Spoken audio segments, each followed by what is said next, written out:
Hello again, everybody. Good morning for those of you in the Pacific time zone. I'm reaching 1 p.m. here in Brazil, so it's a little bit in the afternoon. I'm just talking to Joe Martin right now. We're trying to figure out some technical issues on his end, but he's going to join us as soon as he can. We have no rush here, so he's going to join us.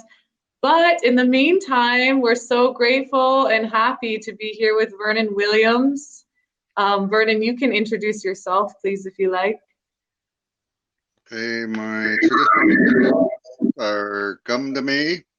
That was given to me by Bodick. That means the song or the song bringer. And my Haida name is Sgalaanglaay, which means the master of song. That was given by Chini Stephen Brown. And my government name is Vernon Williams. I'm from the Kananas of Yakin Point. I'm a raven, grizzly bear, killer whale. Hi, Hawa. Thanks for joining us. How are things going right now at home with everything? It's pretty, lots of anxiety, because we have to stay home, people want to go out. You know how that is. No, I want to do it more. Yeah, it's been good. And actually right now, our whole island is making a stand to keep people away. I've been seeing a little bit of that footage. What's that been like? Have there been checkpoints, roadblocks, or? Both. Okay. And we're keeping it up more and more because there's little planes that come in, there's the ferry. Both jet services are not running, so that's good. Mm-hmm. And so the only thing running is the ferry, which is bringing in all the essential needs that we need here. Mm-hmm. Mm-hmm. Well, Vernon, thanks for joining me here. It's good to sit with you, even though we're far physically. It's just taking it in the virtual world, hey? Last time I seen you was in Vancouver. Was in Vancouver, and before that, you invited me to sit with you at your table after the Health Sick and Haida Women's Gathering. Do you remember? Yep, I was harassing you. Well, I was grateful for it. Okay, well, would you like to share some songs today? Well, with folks, feel free to share whatever you feels right. I'm going to continue helping Joe a little bit, get him on here as well when the time's good. Okay. All right, let me just.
translate to understand, but I like this island. I love you, Haida Gwaii.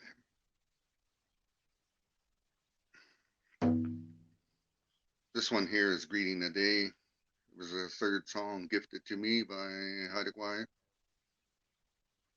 and it can be utilized to any growth in you and anytime you need to be uplifted. I'm very happy that I was gifted this song by our ancestors or this land.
Are you back? I've been here the whole time, just listening to your beautiful songs. Oh, I timed out there for a while. I forgot to take my timeout off of my phone, so I have to keep touching it. That's all right. It's a good way to start the day, isn't it? Mm-hmm. Yes, it is. It's a really powerful song, and it helps a lot of people. And I'm really grateful that I was able to hear that and not be afraid of it. By that, and there's so many people that are gifted songs, but they freak out because they don't understand where that voice is coming from or the music. Mm-hmm. Do you want to share any other songs with us? Do you want me to share some more songs? Always.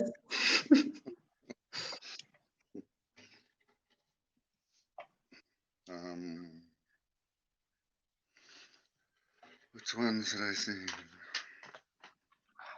So this one here was made about 2 weeks ago, and it's about the wind and the voices we can hear, and then, so the words translate, can you hear it? The wind is talking to us. Can you hear them? It's just a simple thing of what is there. It's open-ended so that people can translate it the way they want.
And it could be done to a faster beat too. It just depends on the mood I'm in and what, because there's two beats to it. There's the triple one, or it could be just straight up fast.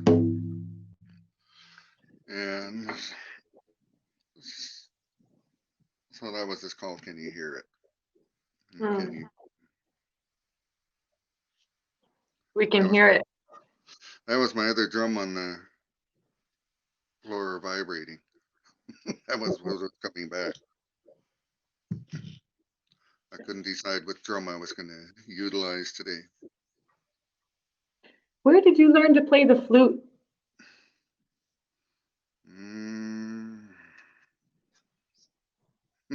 By myself, not just, but I've seen all these whistles that were created in our older books, and I was always fascinated by whistles, so I started making them. There was one trip that our repatriation group was on, and my brother and friend Christian White brought back one that had 6 holes in it. And so we had a bunch of pictures, and we found that one that had all these holes in it. And so that was the first one I ever made was like that. And incredibly, within 15 minutes of making that first one, I was gifted a song by the wind too. Again, something with the wind and forest. So this is literally the first one I ever made, is this one. And so I'll play that one, but that there was literally finding a way to make it sound good. And I don't know nothing about music, so these are just called atonal. And people that keep trying to teach me how to tone them, I don't accept it. Stubborn Indian. But this is literally the first song that 15 minutes after I created this one, I was gifted this song by a crazy gale force storm here. Wow. So it goes like E-E-E-I-E-ah, hey, hey, ya, he, I-E-ah, hey-ya, hey-ya, hey-ya, he.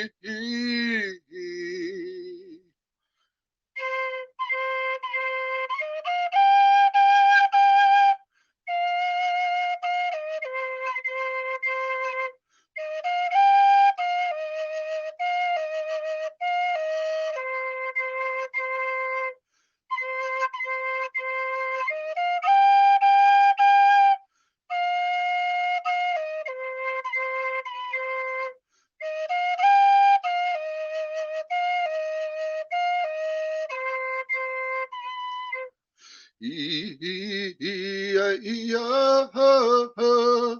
Hey, hey, ya, he, he. Hey, ya, hey, ya, hey, ya, hey, ya, he. Something wrong with that one. I'll go to the other one. There's a hair in there.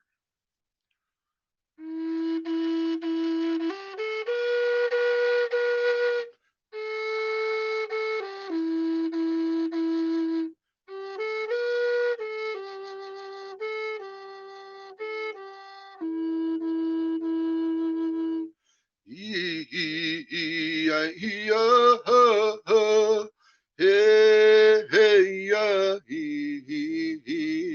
Hey, ya, hey, ya, hey, ya, hey, ya, he.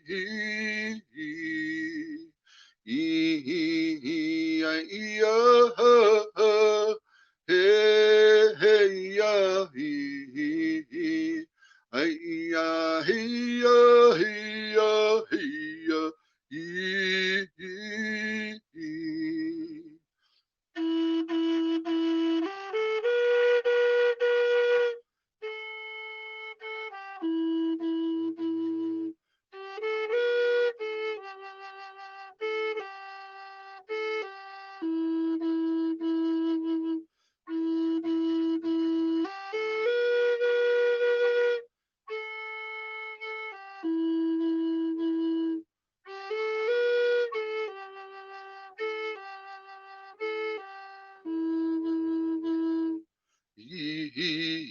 Hey-ya, ha, ha. Hey, hey-ya, he. Hey-ya, hey-ya, hey-ya, hey-ya, he. Hey-ya, ha, ha. Hey, hey-ya, he. Hey-ya, hey-ya, hey-ya, hey-ya, he.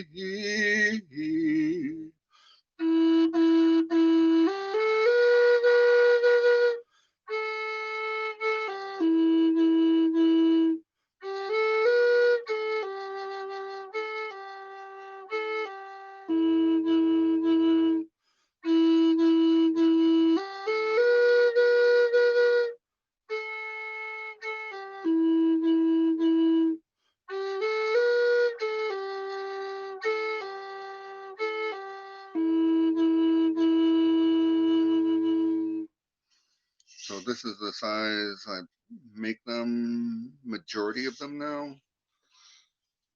This one, that's the first time I've tried to play this one in years. That was what got me started in them. And so literally I just call it making noise. But when I'm playing it in public or I'm playing it for anybody, literally all I am doing is speaking through this and putting either my prayers or whatever I want to get people to calm. And when I'm playing in front of a big place, I'll wait till I could feel that. And once they're all relaxed, then I'll stop. But it literally will calm you and give you that relaxation you need. It's really an incredible thing. I go to a lot of schools and play for children, and all the children that have trouble sitting still, they will be the first ones to run up in front, sit down, and wait. And that breath they have, that 15 to 30 seconds must be an eternity for them that can't sit still like that. And they just love it. And then they start running around. The other kids are just sitting there. They'll be sitting there, their eyes closed. They're listening, and then they'll, wow, that was a really good one, Mr. Byrne. Thank you. So when I'm playing, it's really translating a prayer and energy, a calming energy, like a lot of our songs. I know the energy that's there of every First Nations culture around that those songs are a prayer. They are there to help create a grounding and a connection to who our ancestors were, our land, and ourselves. But they all become one through these and our drums, our voices, our songs, and our ceremonies like the water cleansing or fasting. Mhm. Have you learned songs from other nations? People try to teach me, but it won't work with this because it's a lot of people use modern machine made flutes and they're toned and it doesn't work. I've made one toned one and I'll never do it again ever Hmm. because I do them one at a time, hand carved right from beginning to end. And it's putting my energy into it, not a machine's energy where they're just pumping them out. Is what the How are difference. you? How's your heart? How's your spirit? How's your mind? It was torturous because I never got to see my granddaughter for over 2 months, and Mm. it's really tough on any First Nations because we love hugging. We love holding each other and we can't be near each other. And then even your best friends, they look at you like, oh, and that's messed up. So it's messing with people's psychology and there's on how they can function as people. Some are so literal that it's really tough on them. And artists and a lot of people that don't go out, but we're social when we have to be. I thought it would be really easy as an artist, but just because the rules say I have to stay in, I always want to be out. Hey. But it's not. It hasn't been easy for most people. We're Yeah. just so lucky we have beaches and forest here. Mm-hmm. Give me a hug. A virtual hug. Can feel Yeah, the good energy. Yeah, it's tough. What do you think? What do you feel about this time? What do you think the earth is trying to tell us? it's giving us an example of the things that are truly important to us. And so all that money everybody is chasing, you're sitting with this money sitting in your hand, those that have it. You don't have any place to spend it. And then, so you're really realizing the things that should be a priority to you, which is your family, your self health, and caring for each other, looking after each other. Because those that don't have, everybody else is sharing, and we're looking after each other like how it always was and should Mhm. be. And I'm sure it will be again. So I believe the message is for us to slow down, look around, let everything else heal, pay attention, and learn to be with yourself in peace because it's making you learn to deal with yourself. So those that can't, because when we're healing, we really don't want to face ourselves because we know all our own truths and we can't lie to ourselves. Yeah, when you're distracting yourself or you're too busy running around, you don't have to sit with your own truth, right? That's Just right. don't leave me with myself and my truth. Don't leave me with what I know. I'll just keep moving. But this has been a time when a lot of people can't keep moving. And there's nowhere to go. There's just the four corners of the room you're in. And there's Hmm. the corners of your mind. And then it's like you're stuck with yourself, right? That's right. But there's a And lot of learning. there is, it's been incredible watching the change. And like even myself, I was in a really big funk on not making anything. And then somebody asked for a drum, and now I've been pumping out drums, and I made another flute, and it got me busy again. Like I figured, Mhm. nah, it'll be easy. I'll just work, but it didn't work out that way. So I Mhm. did a lot of beach walking, checking the forest, because everything's greening up now here, and so we're getting a lot of medicine, which is exciting. It's a really good time of the year. You could eat everything that's growing. Yeah, do you have a song for this time of the year when everything starts getting green and new life is blossoming? We actually have one that we recreated in our group, the Tla-o-qui-aht. Well, you seen us when we were in Vancouver, but I'm pretty sure we did the birds there too. But we have this early morning bird that comes, and it actually helps the bees with pollination. It's one of the first birds that come, and it sings to the salmonberry, and it goes tree to tree, going flower to flower, and it's singing to the flower and the tree to make big, bright, juicy berries for us to eat. Oy. So it comes out even before the bees, and that's that. It's in Haida, it's called wheat, and it's a thrush that comes out. It's the first one that comes out in the spring, and it's always singing.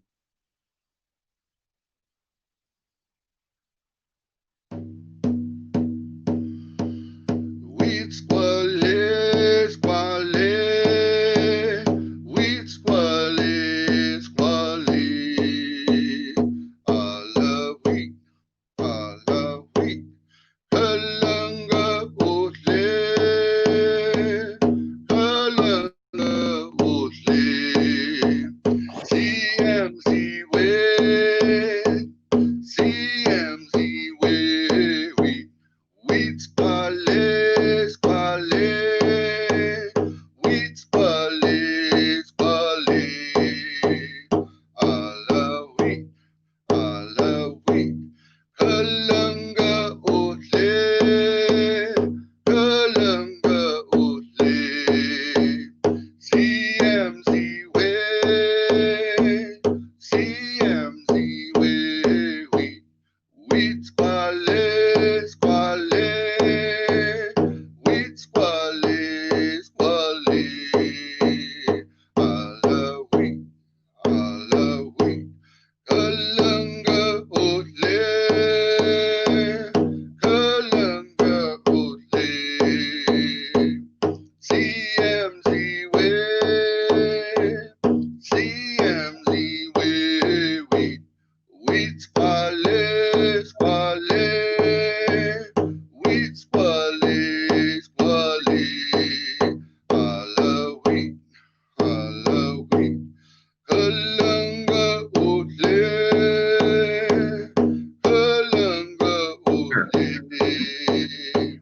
CMC way, CMC way.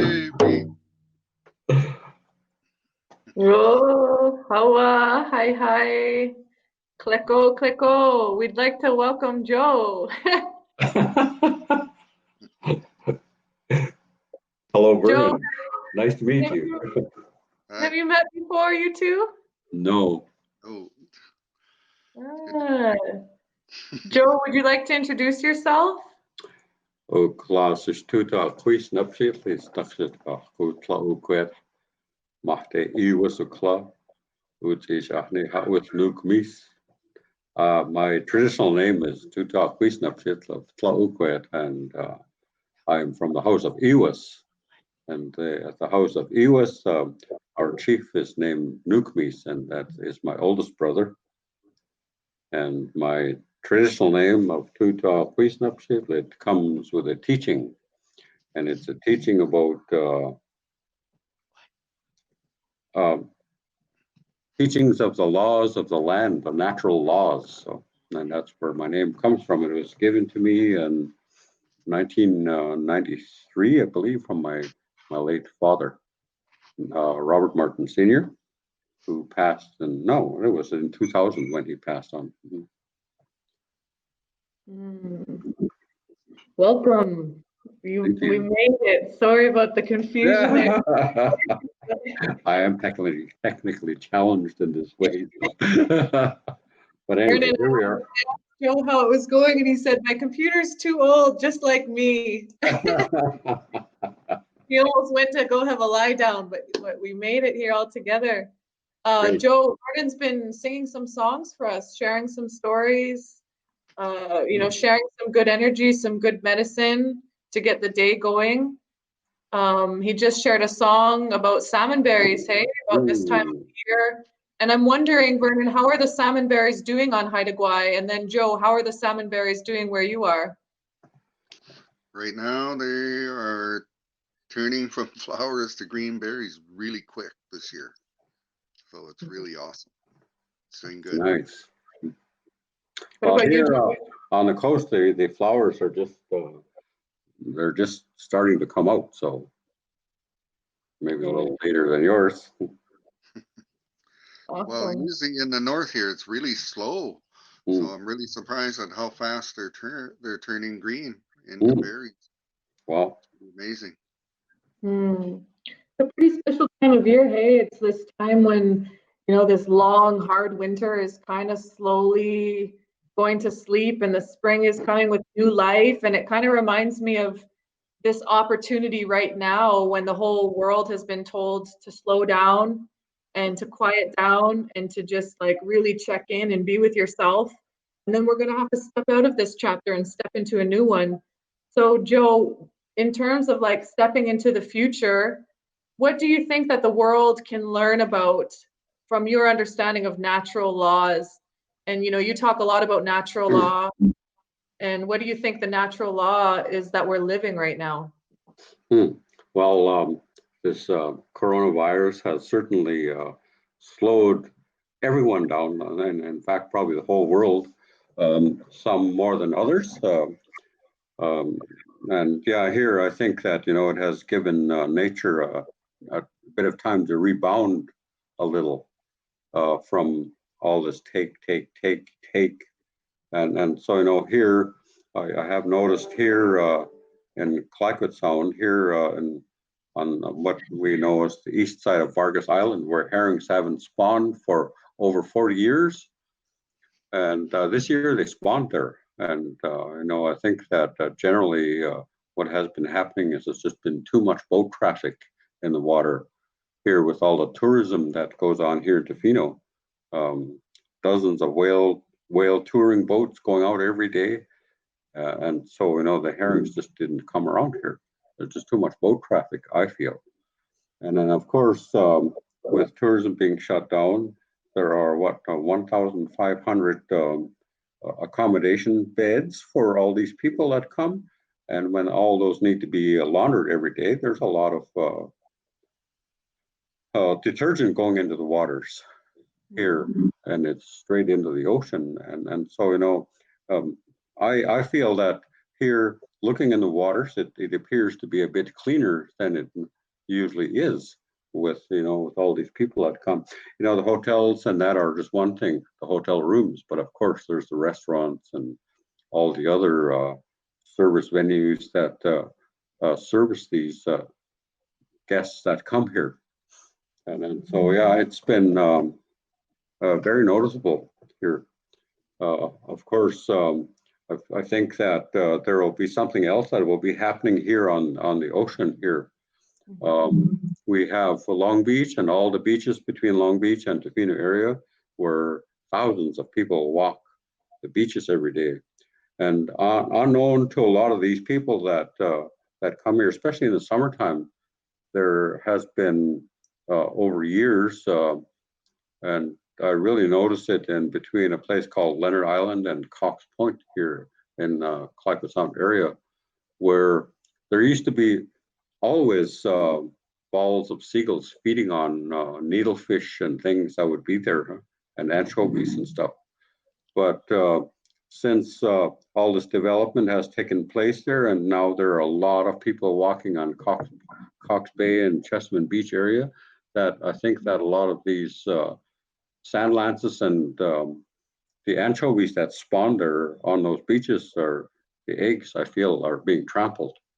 And now in regards to that, one of the busiest fishing areas that does take place, and I feel is because there's not as much people walking on those beaches on the outside of Flores Island.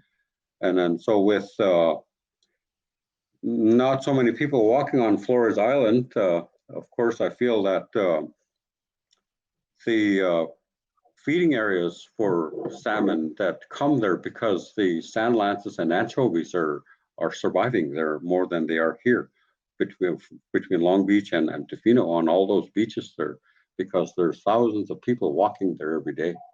And I think that it has disrupted the cycles of these feeder fish that feed not only salmon, but all kinds of other creatures, the birds and the whales and so on. What about you, Vernon? Changes in Haida Gwaii in the last couple months as human activity has changed? Well, we have Toe Hill, which has full year-round traffic too much. We used to have a really prolific razor clam season, and there's literally almost zero clams there now. And that's because of the traffic, and especially the winter traffic. And as a young person growing up and harvesting that incredible food, there was a unwritten law of how far we could go with a vehicle. And as all the newcomers came, that all went to the wayside. So literally you could see layers of the beach in steps now from all the vehicle traffic from each tide. So it's destroyed our razor clam beds, and the crabs are just being decimated, and so that's actually giving them a break with no tourists around. And like Joe said, the water is clearing up. It's so nice not hearing helicopters and seeing hundreds of boats running back and forth. So it's actually going to give all of the local original people a chance to get more food this year for once, instead of fighting what little pieces are left that aren't allotted to all the lodges, where our people finally have a chance to get a decent share of that fish out there again. So it's exciting, and it is a big change without tourists. I actually like it. It's nice. It is very nice. Not worried. A little taste of what was and what could be again, hey? Yes. So let's talk about natural law. You know, you were talking about unwritten law. Joe, you touched on natural law a bit. Joe, as a master carver, as someone who's been carving for how many years have you been carving totems? Well, it's a carved turkeys. But I've been carving, well, actually, since I was very young. My father, and I believe this was the way for all people, took me along whether I wanted to go or not, hunting, fishing, trapping, or canoe building. It was not, do you want to come? It was, get ready, we're going. And I had to go with him. I didn't have any choice. At the time, I really didn't like it, but now today, I really appreciate what I learned from it. Being on the ocean and all kinds of things. That was my dad's university. He knew about all the things. He knew how to tell about the weather just by listening to the certain sound that waves make on the beach. If it's going to be stormy, he knew about those things, and how birds behave, and the cloud formations on mountains and so on. Yeah, there's a bunch of different ways that he knew about. Of course, today we're very distracted from that. We have these things, these devices we can just check and look at the satellites and all this stuff and see what's going on. But in the former days, our ancestors did not need that. They knew how to do this stuff. But yeah, I like to talk about art and in a way that it is for Indigenous peoples, in my perspective. I think that art had been one of the most important aspects of all humanity the whole world over. And then so, you know, the totem poles that our people have had here was still is basically our constitution, because there are teachings that came with those things, and every house had 3 or 4 of them here in front of our homes, and it was because of our grandfathers and then our grandmothers, and then our fathers, and then when they married a woman, she would come with her teachings, and then all those things were all combined. I feel that they would, you know, those teachings, they came and began as soon as our mothers conceived our lives. And I was taught about the first law, which is about respect.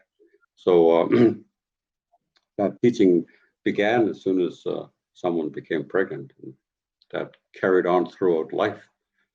It only ended when we died. And so anytime there were gatherings and elders would speak up about that teaching of being respectful first to ourselves. And then of course, to everything else. But that's a teaching, like I say, when you're a child, a little baby, and elders would sit there and talk to us about being respectful. And certainly it carried on until the end of life. But of course, through your life, when you came to be about 10 or 12 years old or so, when you lose all your baby teeth, then there was the next initiation was into the Wolf clan. And then that was, you know, we have these arrangements on a totem pole, usually on the top of a totem pole is usually the crest of the sun or the moon for Nuu-chah-nulth speaking peoples. And I know that other people have their own arrangements as to why those things were like that. And here, this totem pole that is being displayed here was a recent one that was put up in Tofino. And it is depicting a thunderbird, and the wings open is usually depicting our male ancestry. And on the chest of that thunderbird is usually the moon, crest of the sun or the moon. And that's about that first teaching and first law about being respectful. If you don't see that thunderbird on top of the totem pole, usually the crest of the sun or the moon. And on the bottom, usually the wolf, the bear, or the killer whale. And they're not the bottom because they're the bottom. And I've heard this comment many times by people saying that, oh, you're just the bottom of the totem pole. But in fact, I feel it is one of the most important positions, because the people of these clans are the ones that uphold natural law. So, you know, certainly there's a lot of history that was passed down by our ancestors. You know, they had in our houses, they used to have these huge murals painted inside of the house, so that anytime you were sitting around with your family, and elders would always sit there and speak about those crests that are there and teachings about natural law. So now we know the initiation into the Wolf clan, it was at December 21st at the new moon of that time, not right at December 21st. Like this past year, it was at December 26th this year. And that was when people would do the initiation into the Wolf clan for all the boys and girls, not only the boys, but that's how it was done. And that was about the second most important teaching of life, which is about fear. And as our elders would say, never have fear or show fear, because if you're afraid to say you learn this much. But they'd always say, put their arms way out like that and go, yeah, if you're not afraid, you can learn anything. And then so, you know, that was the way people were bringing up children in former days, and that was respectfully. And so when children are brought up in respect, then what comes naturally is discipline. And so, of course, you know, being initiated into the Wolf clan at December, we have the seasons coming on. You have the initiation in December, and then the spring, the summer, and the fall, and back to winter again. And every year it was the same thing. And everyone was taught about those things. Everyone was. So all the boys and girls, you know, the boys would be figured out what would be their role in life, just by the way their ancestors or elders would observe how they behaved, and then they would be named accordingly and so on. and you became, you had to do all kinds of things, hunting and fishing and things like that, and getting out to be able to do whale hunting that people had here. That was something that they had learned for I don't know how long, thousands of years. One of our village sites over here at Echachich, there's 5 species of whale bones that are on the island there. There's a fellow here, Jim Darling, he's a whale biologist. And I told him about the island, and on that island, there's all kinds of whale bones kicking around there. And so we went over there, and with every whale bone we found on the surface, we took samples of those. And you had to use a different tool to take a different sample. For example, he just brought a bunch of drill bits, and with every drill bit he used for one bone, and he did not use that same drill bit for the next whale bone, just to get a little sample of the bones. And so those bones were all packaged and labeled carefully and then sent off to a university. I think it was the Dalhousie University in Nova Scotia, who is partnered with a university in Florida. And that's the only way they were able to get those bones across to the border to have them tested. And so it turns out there's 5 species. There's the humpback, the gray whale, the sperm whale, and the whales that are no longer here anymore are the finback and the right whale. Wow, the right whale. And then so, yeah, that's just an indication of what the resources that people had access to, and then we would hunt those things. And so that was a very specific job that each household had, their members of their communities. And so when you were very young, your grandfather would begin training you about those things while you're walking through the forest and learning how to to dive in the water and stuff like that, hold your breath, because you have to stay underwater for a long time and do those things. So, yeah, anyways, that's there's a lot of different aspects to whale hunting. The canoe, of course, was a big thing. The people had to make these canoes, and of course we had some of the very finest cedars in some of our areas. And of course, you know, the forest companies have taken all the best cedars, and now I'm still concerned about those red cedars that are there, and they should be only for cultural purposes, in my opinion. They should not be used for forest companies to take and take and take and take, which they have been doing. And so as a result, it has decimated salmon populations all over Vancouver Island, you know, especially in our area here, where salmon runs are no longer large like they used to be. So, no, I'm thinking the red cedar should be left just for cultural purposes, nothing else. So anyways, yeah, the whale hunting, of course, there's a lot to it.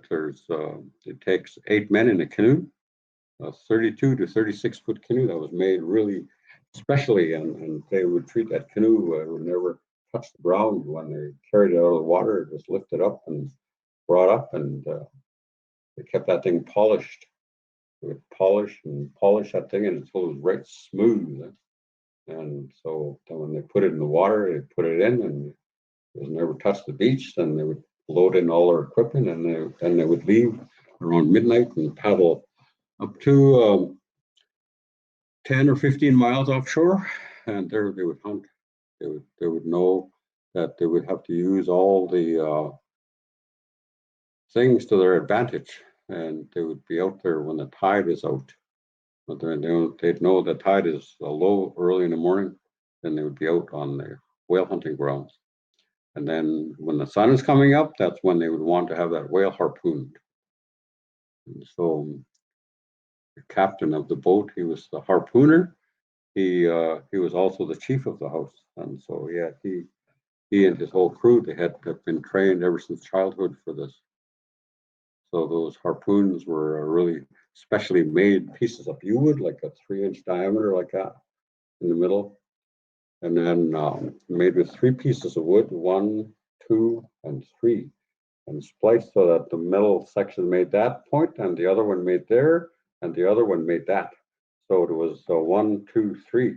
So when it hit, what happens was that it concentrated more power into the tip of the harpoon, so it wouldn't vibrate like that. And so yeah, that was a special joint that they made for that harpoon. And I'm just going to draw this here, and this was like the joint.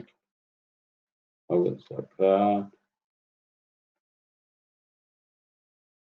This joint goes like that, down, and like that. Then it was latched here. So when you looked at the cross section, oh, whoops, my pen's biting the dust here.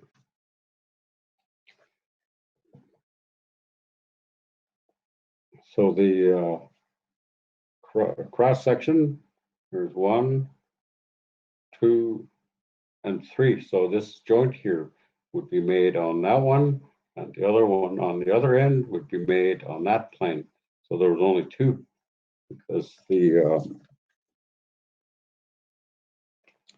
harpoon made out of 3 pieces. So this plane here is in the middle here. We do not see that one, but you see this one on that end and that one on the other end. And then, so I don't know if you can see that, but anyway, that's what I can show you with that. And then, of course, the tips were made of either the jawbone of a whale or the antlers of an elk that used to be here. And the elks were largely decimated on Vancouver Island here. There used to be elks running up there in Upper Kennedy River. In fact, that Upper Kennedy River used to be known as Elk River when the first Europeans arrived here. And then, of course, there's another place here on Bargus Island where there used to be elk. And the last one was killed by a white man here around 1950 or so. The last elk on that island. So, you know, that's what happens. Keep taking and taking and disrupting the cycles. And so who gets to pay for that is our children.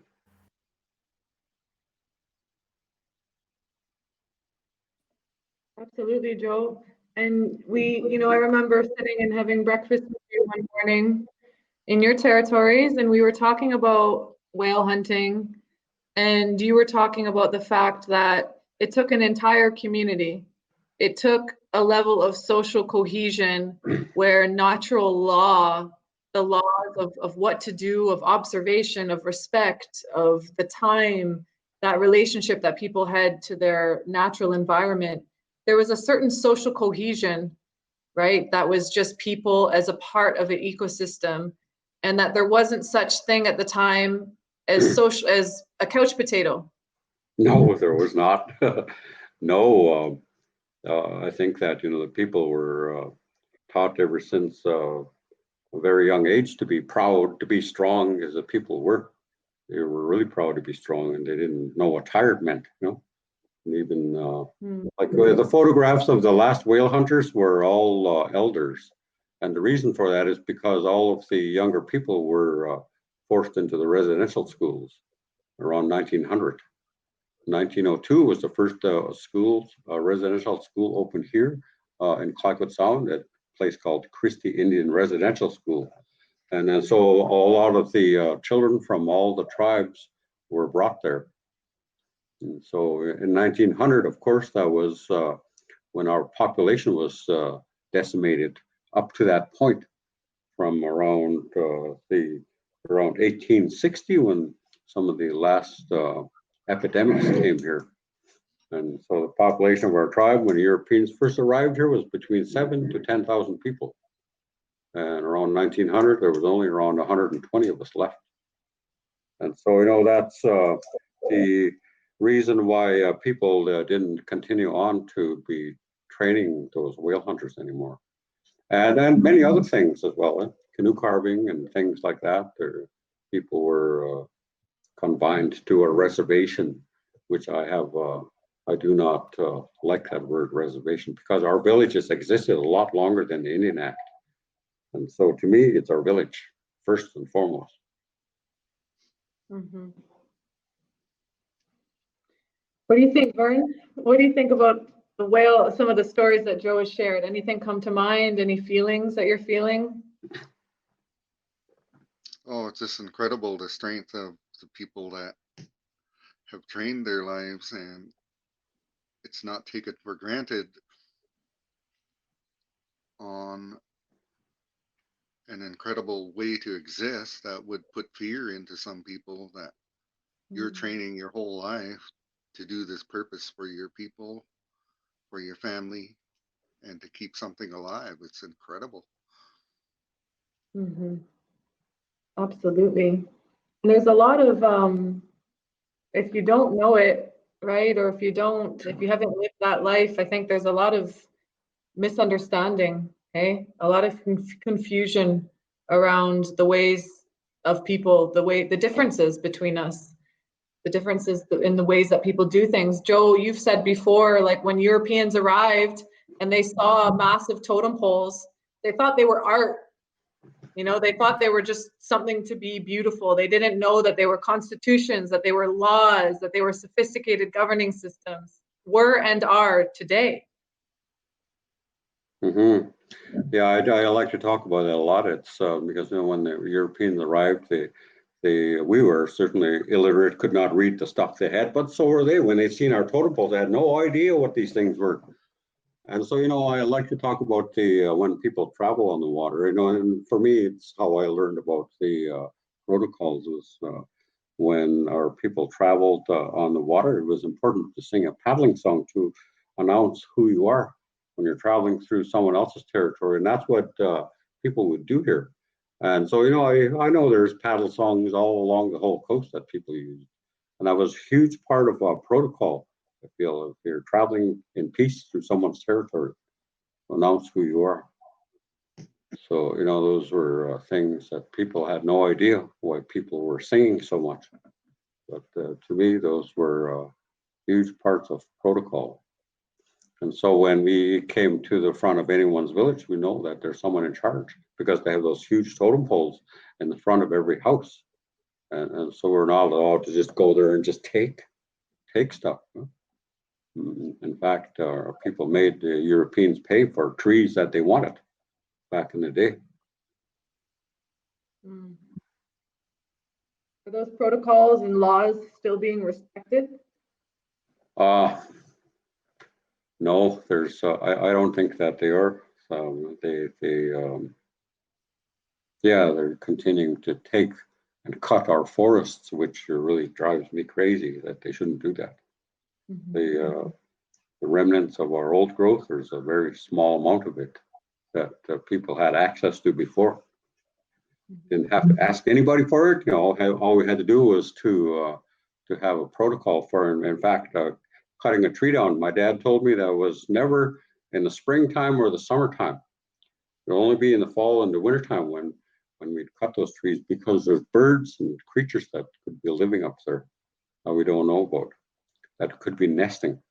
And so that was why we were not allowed to cut those trees in the spring or the summertime, because people were doing other things in the spring and summertime. They were preparing for harvesting of any of the resources that were available for them. And so, we have teachings of these many of the different crests on those totem poles, and one of them is that Mother Nature will provide our need, but not our greed. And then so take only what you need. And so that's, I think that was a different way of practicing for abundability rather than sustainability, because sustainability, it's just like just keeping something on a lifeline, just keeping it there long enough. So at the end, we take the rest of it and it's all gone. And then so, those were the many different teachings that our people did abide by, in regards to that all those teachings that are on a totem pole, so that, you know, our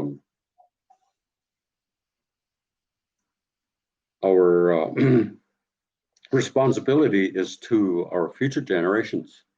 So we must always practice for abundability. Because, you know, back in the days, well, before Europeans arrived here, our people only had to work for 3 or 4 days a week to survive here. Because that's how rich the land was, and everything was fresh. And so everything was healthy. There was no diseases to speak of. And so, you know, I carved many canoes, and one time I was in Hawaii carving a canoe, and every day we had people coming and telling us, you're cheating, using chainsaws and electric tools. And finally one day this chubby old white man came in, you're cheating, like that to me, you're cheating. What do you mean? Said, I want to share something with you. You know, when before Europeans arrived here, I said our people were very honorable, we would do what we were asked. But if you want to talk about cheating, I want something to share with you. I said we'll learn from the best. Hey, it's the law of observation, right? Yeah. Yeah, it's yeah. There's lots to learn from each other, and certainly we have learned from them on, you know, their tools they brought over certainly are very useful. I like to use them. And, you know, but it amazes me when I'm carving canoes or making U-wood paddles and stuff like that, harpoons, how our people were. They had stone, bone, and fire. It's wow. So wow, that's amazing. You know, every time I'm carving one of these things with the tools I have, so wow, our ancestors, they didn't have that. But when I was carving canoes in Hawaii, there was an old man. He was beside us, and this fellow was from Tahiti. And he really enjoyed being working beside me because I speak French, right? And these fellows from Tahiti, they speak French. So that guy, he really enjoyed it. But you know what? He reminded me of my dad, and how my dad and my grandfather would carve canoes. They would stand there and look at this here. Just stand there and look and have a cigarette and look. And without stopping to look, they'd pick up their tool and go over there and carve, or with an adze, and then make it perfect. And they all they had were their eyes. But that old guy over there in Hawaii at the time, his name is Fafa Tufa. I remember him. But he didn't use guides and things the way many of us did, and how I do too. And he just had a chainsaw and he would cut. And that old guy and his grandson, they made 2 canoes to everyone's 1. Mm-hmm. Wow, he's reminding me of my dad when my dad would do that stuff. Wow, he just loved it. Carve without measuring things. Mm-hmm. So, you know, those are the way that those folks were. It was all, you know, a lot of the songs and dances that we have are pertaining to awareness, to be aware of these things and to learn from those different things and ways. And I was being interviewed yesterday about teaching about carving. And sometimes, you know, we can show people how to do something, but a lot of times it's better to let them go off and be by themselves over there without having to go and check on them. Because sometimes, you know, what happens is they may be a bit intimidated by me to come and look and breathing over their shoulders and stuff. And but it's better to show them how to do this. And you know, I was carving a canoe up at one of the communities here, and this young fellow came along and said, "You're showing off." I said, "No," I said, "I'm not showing off. I'm just trying to demonstrate to you how you can do it. If you watch things, you can learn these things. It's really not showing off. I can do this. I've done this many times, and I know how to swing this adze or this axe and stuff like that. So you know, if you just watch, it's all you got to do is you watch, and then you know you can learn things. And so you know, sometimes when they have to go and work by themselves off in the corner, they'll learn how to do a technique on their own rather than me breathing over their necks and you got to do it like this. But no, you let them do it the way that they're good with their hands and doing it, and how they can do that kind of stuff. I think those kind of things are important for people to do. Vern, we have a question coming in for you from Ivy Bell. She says, Vern, I lived and currently works for the Tla-o-qui-aht First Nation. I know firsthand the similarities between both communities. My question for you, what similarities do you see in the communities you have visited? So even just listening to some of Joe's stories and some of the teachings that he's sharing, the ways that he's talking about his family and elders doing things, these laws of observation and awareness and discipline and respect. Do you see similarities in your own community at home? Excuse me a moment, please. Sure, Joe. Yeah, like what Joe was talking about is the protocols that have been revived or brought back since our first canoe journey has been incredible. But there is so many similarities on how we have to conduct ourselves or should conduct ourselves and how we learn. And a good example is of when we were making the canoes for that first canoe gathering in Bella Bella. Joe was talking about the measuring, the getting ready, the preparing, and being able to listen. So the Haida used to go back into the forest to create these canoes.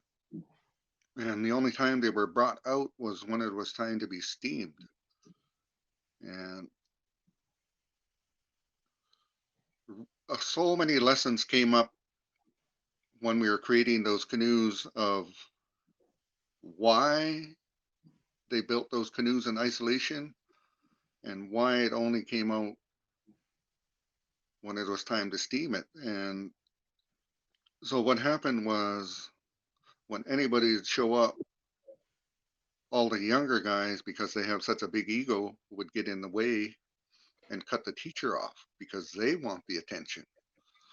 So there was a reason for those canoes being created out in the middle of nowhere to somebody else's mind. It was incredible the amount of area covered for the people seeking these incredible trees. Again, going to what Joe said, we have hardly anything left and it is slated to be cut. And so the incredible canoes we get to make now are truly limited. We cannot get clean trees anymore to make the big canoes that we want to. And the biggest one we have is 50 feet, but we want to make bigger ones, and we have no access to any trees that are clean enough. But we do have the technology to create them. But there is so many similarities in the respect you have to have for that tree, for the area, for yourself, for the people that are working for you. And again, going back to Morris White, Chief Eden-Shaw, the late Eden-Shaw, he taught us with so much respect and dignity on how to create. He never got upset at any one of us that made a mistake. He would just come over and start working again, adds it, fix it up, and he'd look at it, and then he'd show us again until we got it. He never got upset at anybody, no matter what happened. And that's pretty incredible because there's no putting back that wood, and he's letting all these young people to hack away at his log. And so it was so incredible, the lessons we learned from him. And you were talking about not measuring. I got to sit with him one whole day by myself, and we were actually utilizing water. That's the only thing he put on it. He is showing me, we'd sit in the back, he'd put it on, and he said, look at it. And then we'd start chopping, and then we'd look at it again. Again, just sit there and look at it, and adds or cut. And his son came in, and he's looking at us, and he starts measuring, and it's an example. Measuring is awesome, but takes so much time. That and that teaching that comes from creating those, what you're talking of your Uncle Joe is, it's incredible what is there, our vision, and when we're focused on how you can see that whole flow and how you could see it, fix it, just look, fix it. And he spent 3 hours trying to find a mistake in what we did, and nothing appeared. And that was all from I. And so the growth that happened on those journeys was truly incredible, from our first gathering in Bella Bella to that last one we just went to in Bella Bella. It's just mind-boggling how fast we can take back what we considered was lost. Because when we were there was so many elders doing all the dancing, doing all the speaking, and there were so many young little people that were there with them. And now, as we went back to this gathering, I'm sitting there with Frank, I'm sitting there with the other people that first went there, and we're looking at all these young ones doing all the speaking, all the dancing, all the singing, the strength in the regalia, the strength in the canoes, the strength in the knowledge of the tradition that you all passed on to these younger ones is incredible. That gives me so much hope and incredible pride that there is a chance for us yet. And that is up to us to pass that on to them and do it respectfully, like you were acknowledging. It's not about ego. It can't be about ego. Otherwise, you'll end up alone. And that was what was taught by our people. And that ego just gets in the way, and it isolates you, and it prevents you from growing, and it prevents your students from growing. And so that humbleness that is there in our teachers, I'm very thankful for. The incredible gifts that I was given by elders, and from the time I was younger, of going out and loving that. I remember just wanting to be out on that water, wanting to be out in that forest, soaking in everything possible that my grandfather or my father or my uncles had to share. And each one was incredible, that come in pretty handy now.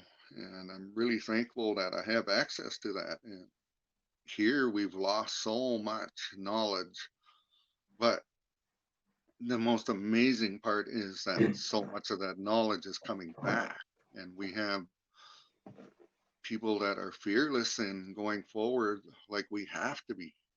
We cannot let that fear hold us back. We have to utilize it to push us forward, because our future really counts on that, because this technology can help us like we're doing right now. It's incredible. We're worldwide, and we have children that understand all this technology, but yet they're so connected to the plants, to the ocean, to that forest. And we bring in people that are non-Indigenous so that they could understand what we are fighting for, so that they will sit there and fight with us for what is ours. And that's been something we've been doing for a long time, because no matter how much we talk to our government, they won't hear us. But if we have people that are non-Indigenous saying the same thing we are saying, it's heard.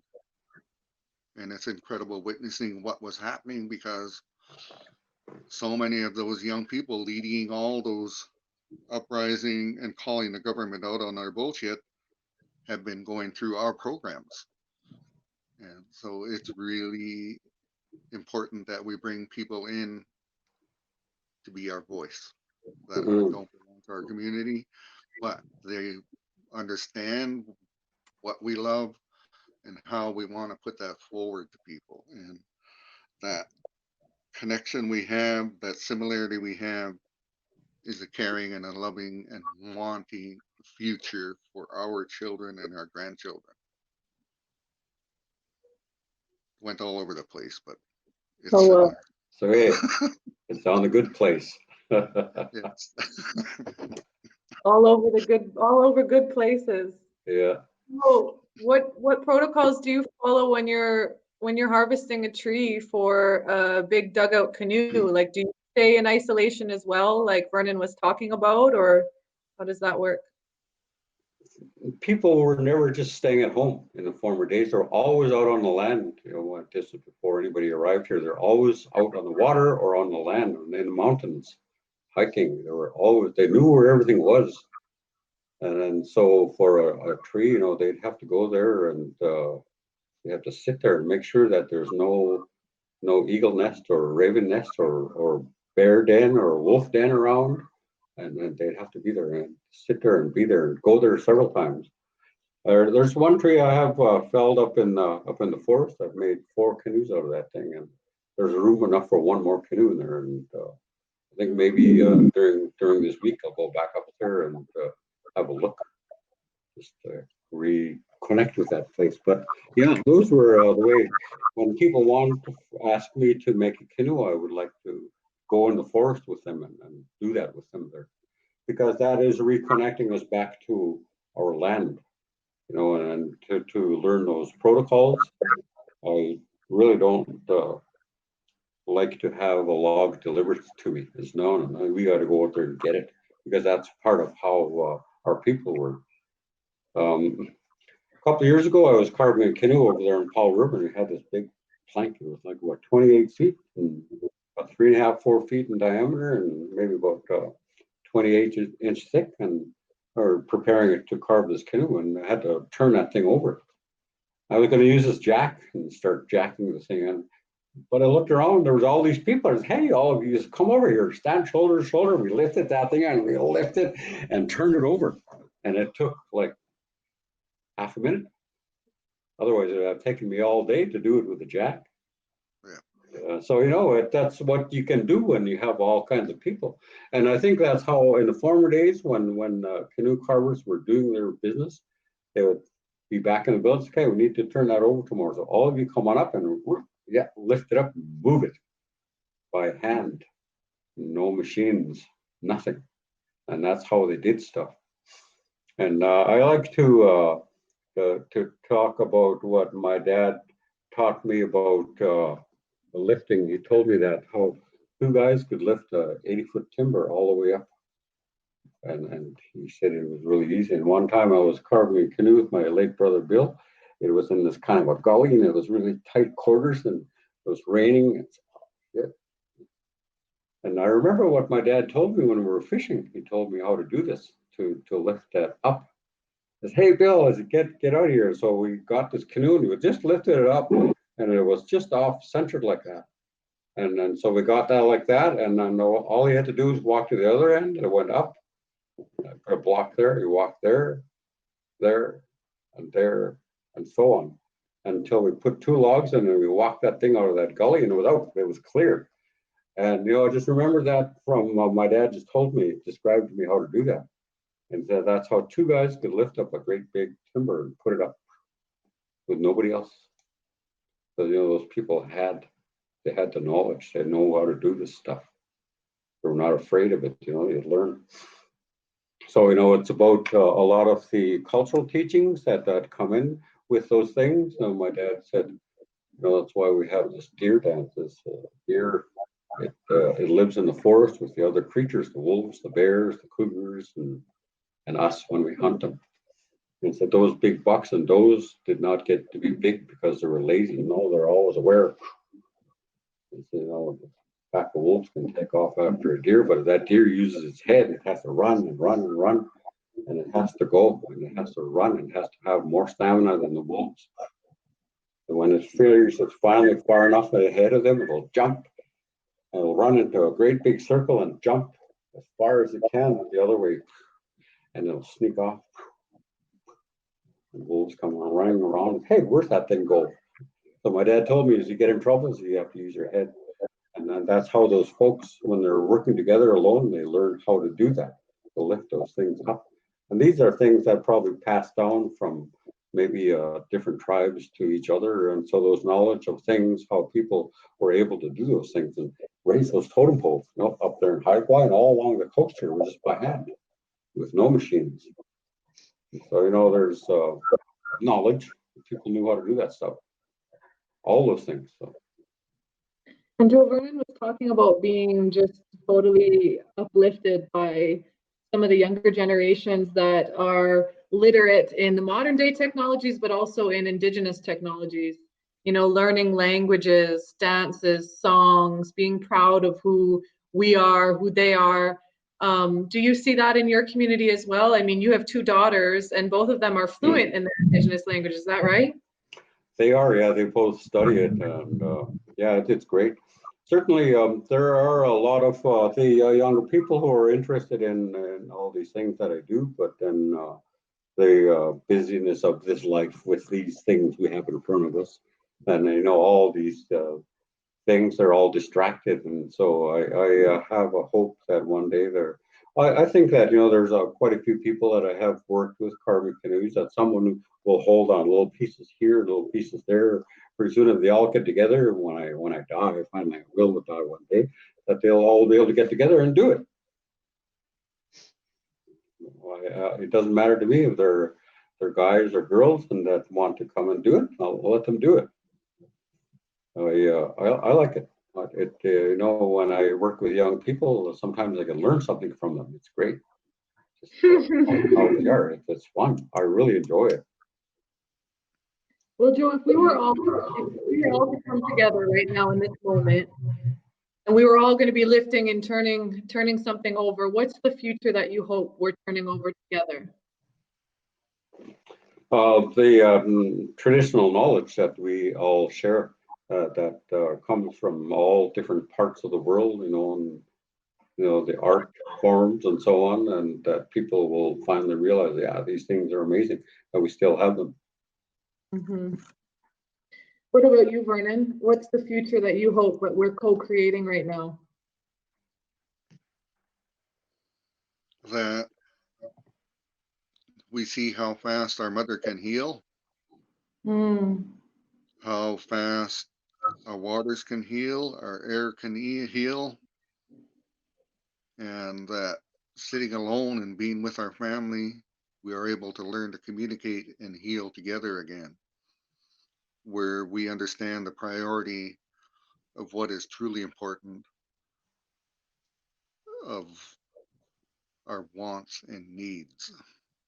There's a big difference, and that we understand that, and that we quit worrying about the excess of that money that's involved in destruction of our lands, and that they see how much we have to offer this world as a people, how this world survived for hundreds of thousands of years with the respect we have for each and everything we do in that forest or that ocean, because we know what it takes to keep it going for our children and their children. So I'm hoping this opens the eyes of the people that are really paying attention instead of those that are looking out for their needs. With all of those good words and good thoughts and good energy, does anyone have a song they want to offer? You got to delegate, don't just say that. Vernon, can you offer us a song and transmute all of that hope for the future and for today? And I'm just going to be imagining all of us, coming together to lift that canoe, not leaving Joe to do it all on his own.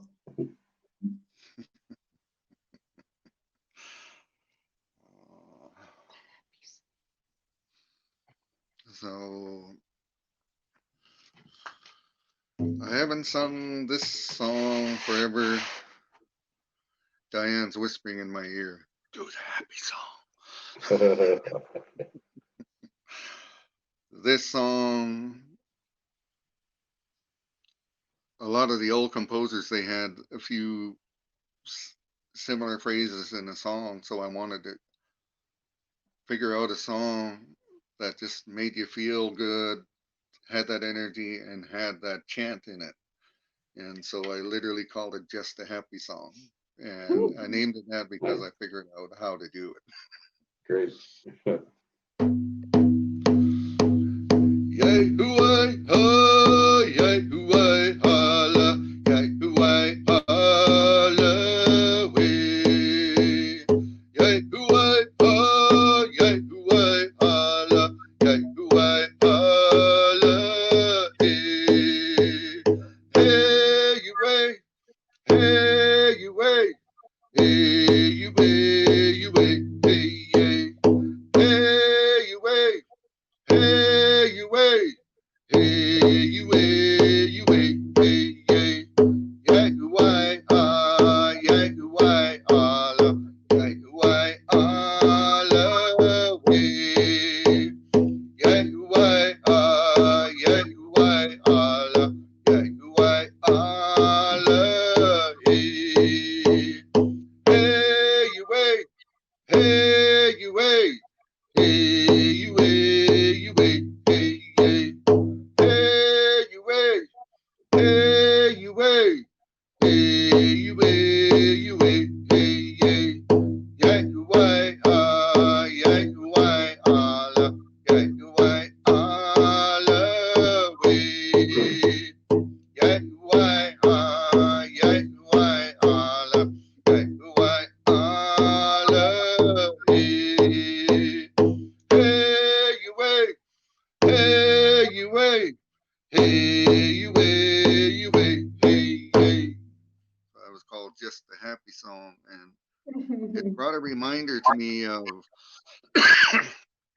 when I first started learning about singing and dancing. We actually did a canoe journey to Heidelberg, and as young people, we went. We had no knowledge of song. We had limited knowledge of any type of dancing, but in a way, our stupid egos pushed us across that ocean and it got us there safely. But it awoke in us through embarrassment, actually. I love telling this story. It is such an amazing growth because we were young, we were strong, we were physically fit. We were all excited to go over and dance and sing and rip our shirts off and show off. And so I remember I got up to dance and I waited to last because I wanted to show off. And I went out and did the dance that I was shown on how to do on a men's competition. And then I was strutting off the floor, and this elder grandmother, this Nana, she grabs me and she says, "Stand right here and watch my husband." And this incredible China grandfather, he walks out on the floor and he starts dancing. And the strength and the flow of him moving through that floor to the beat of that song was so incredible. It's stuck in my heart and my mind and my soul from that moment on.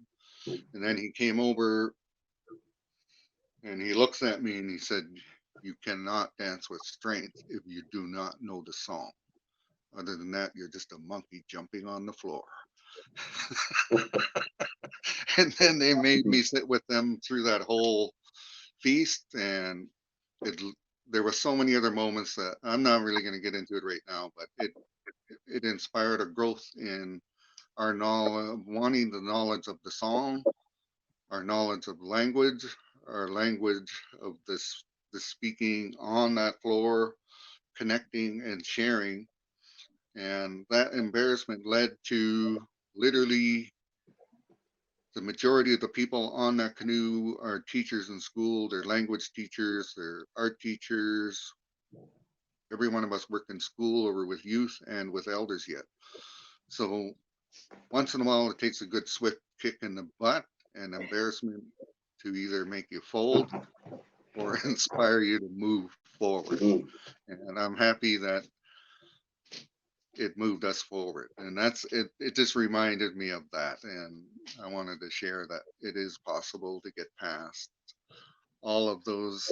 Once you get that ego out of the way, how much growth is possible, and it's incredible. Hi. Joe, did you ever have a lesson? Were you ever taught something by getting kicked in the butt swiftly by embarrassment? I carved a canoe one time, and I kind of made it my way. My dad came along. He said, "What a waste of good wood," and he shook his head and he walked away. Put that canoe in the water, and it was so tippy. Oh my God! I never did that again ever. I put a lot of time into that thing. Oh, yeah. So anyway, yeah. Well, I'd like to ask you, talking about ego, what is an ego, and is the ego always a bad thing, or can it be a friend, a teacher? Are we able to transform our ego, work with our ego? Like, what are more thoughts around ego? Well, for myself, it pushed me forward a lot of times, because if we're coddled as young people and we're excited telling somebody of what we're going to create. I had a few friends that were older than me that are good, really good carvers, or uncles. When I'm telling them the plans of what I'm going to make, they'd go, "You can't do that." And so that would piss me right off, and I'd be carving away really frick. And I'm going to show you. So that ego pushed me to go forward, but it actually made me learn that I wanted to rub it in his face and go like, "Yeah, here it is." And I did go show him, but I wasn't that. And then I told him right away why I did it. And he said, "I only did that because every time I say, 'Oh, that'd be such a good idea, you can do it,' you would just sit around. But if I pissed you off, you would go be determined and carve it. And then while you're completing it, your ego either stays there, or you learn to work with it, because you don't want to put that energy into what you're creating, because that drove me to push it forward to work it. But then I had to calm down again because of what I'm going to put into that paddle, or the whatever I was carving on, because you don't want that energy in there. It was fine in the beginning, but once I calmed down and started really paying attention to what was going on, I thanked him for what he did. And I understood after what he did. Yeah. Great. All right, a lot is clicking now. Now I'm understanding why people have done what they've done. They're pushing me to be tougher. Hey. Yes. Well, you better believe we get tough. What about you, Joe? What do you think about ego? Yeah, I think that it's really helped push it forward. I've had people tell me that many times. You can't do it. So, watch me. I'll get it done. So yeah, it's there. My dad used to always speak about people who were really good at doing things, and he used to talk about this fellow, late Chief Bennett Andrews, Haida Gwaii man. Who's his mother was from our house, and we're closely related to him. But he said that guy was so good with building boats. He said built like 3 boats in 4 months or something, just by himself. Because this guy was so good, he just measured the length of something and look at an angle, and he'd take a saw and he would cut that thing. He said every time, said that thing fitted like that. He said his workmanship was incredible. That's how that guy was, and he's always speak about guys like that to me, telling me about all these good canoe builders. He said, "Oh, one fellow, Charlie Thomas was his name. Said, oh, that guy was an incredible canoe builder. That's it." He said, he was really good at it.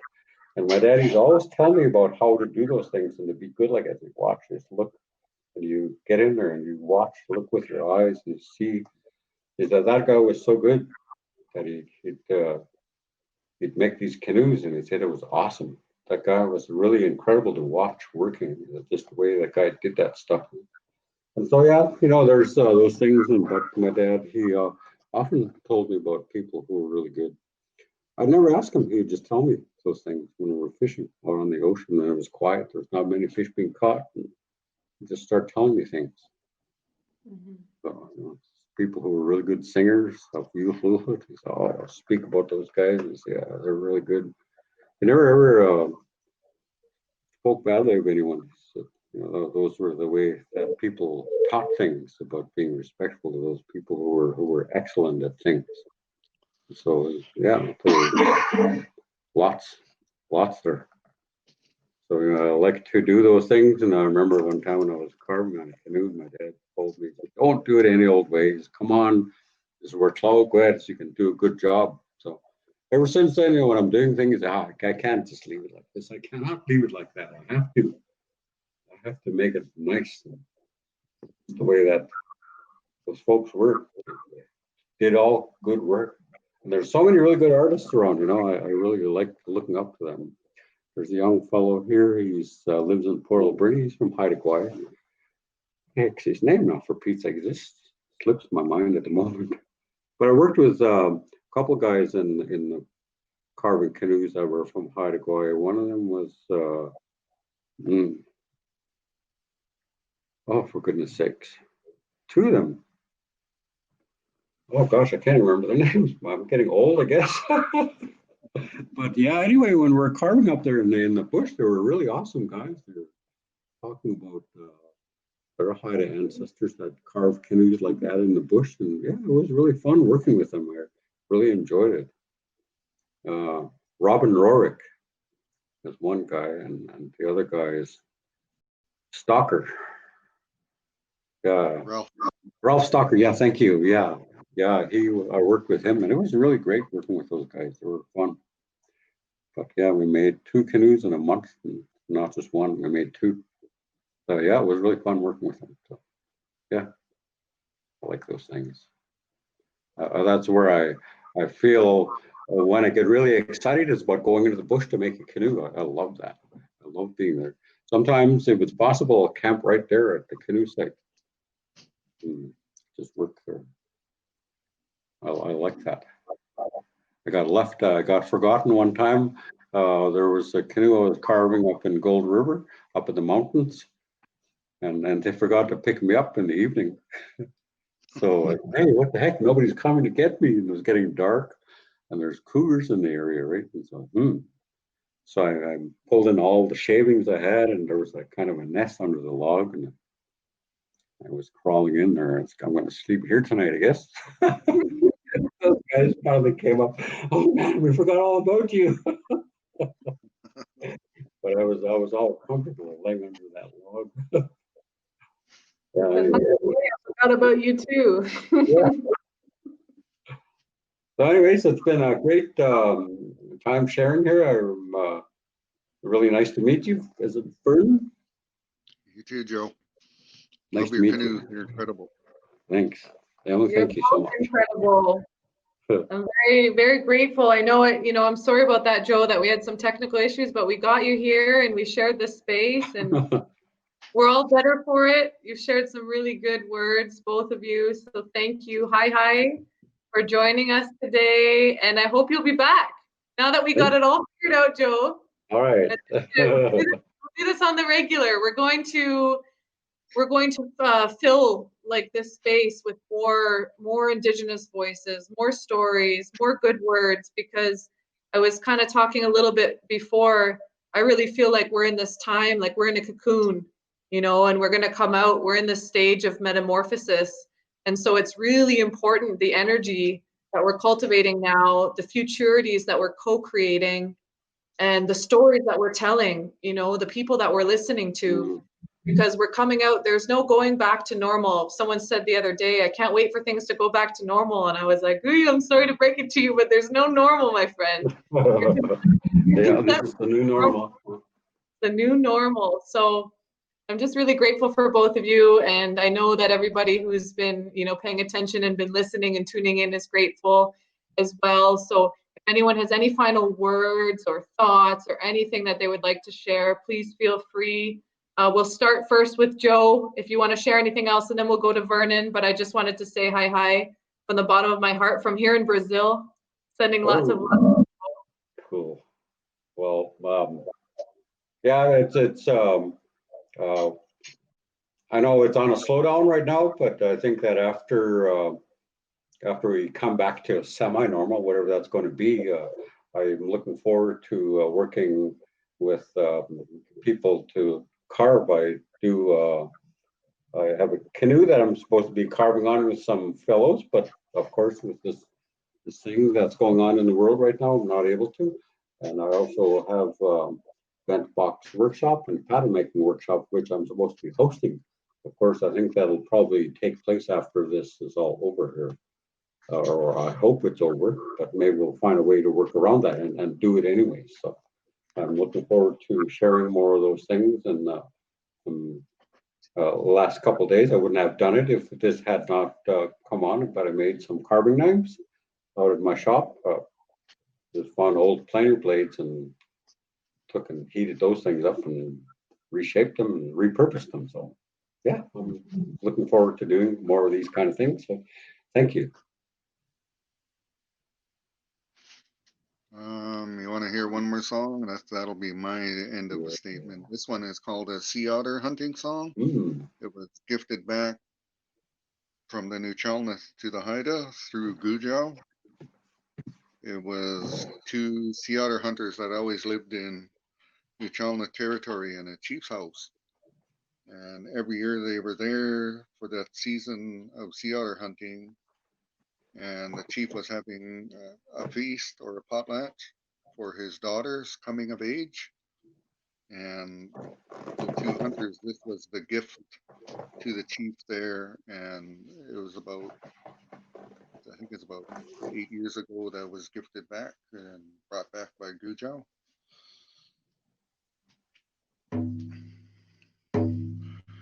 Wee-gwee-gwa, hey, hey, hey.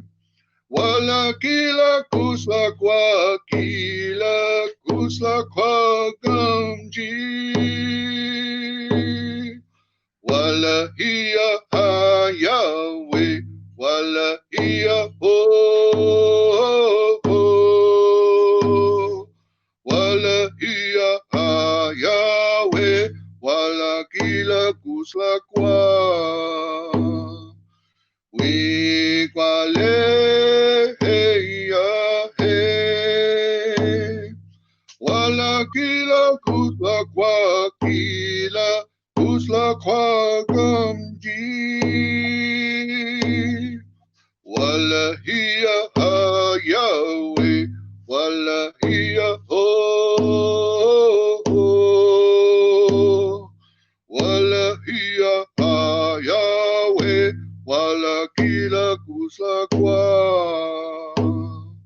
Wee-gwee-gwa, hey, hey, hey. Wala kila kusla kwa gamji. Wala hiya hayawe, wala hiya ho. Wala hiya hayawe, wala kila kusla kwa. Again, thank you for the time you've given us here, and it's really good to meet you, Joe. It's good to see you again, Emilee. And Oa again for sharing all your knowledge, Joe, and your stories and your lessons. Oa. Thank you. Thank you as well. Hi to you both. Take Have care. a great day. Okay. Yep. Peace.